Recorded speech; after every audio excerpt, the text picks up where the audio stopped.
వాళ్ళని వాళ్ళ పాపాన్ని తీసేసి లక్ష్మీ కటాక్షాన్ని కల్పించడం కోసం వచ్చింది దీపావళి తిథి. రెండవది, మనం ఈశ్వరుడు ఎలా బ్రతకద్దని చెప్పాడో అలాంటి పనులు ప్రతిరోజు చాలా చేస్తుంటాం. ఈశ్వరుడు ఎలా బ్రతకమన్నాడో ఆ పనులు తక్కువ చేస్తాం. అప్పుడు అవన్నీ పాపములే కదా. ఇప్పుడు కనీసం ఈశ్వర నిజమే, నేను సూర్యోదయంకి ముందు లేవాలి, లేవట్లేదు. అసలు సంధ్య వేళ పడుకోకూడదు, పడుకుంటున్నాను. ఇంట్లో దీపం పెట్టకుండా ఇల్లు తాళం వేయకూడదు, ఎక్కడికి వెళ్ళకూడదు, ఊళ్ళు వెళ్ళిపోతున్నాను తాళం పెట్టి. ఈశ్వరుడికి నైవేద్యం లేదు. ఇవన్నీ దోషాలే కావా? ఇవన్నీ దోషాలే. మరి ఈ దోషాలన్నీ ఎలా పోతాయి? జీవుడికి పాపం పడిపోదా ఖాతాలో?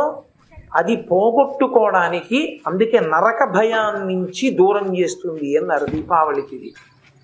ఈ పాపం నుంచి విముక్తం చేస్తుంది. అంటే ప్రతి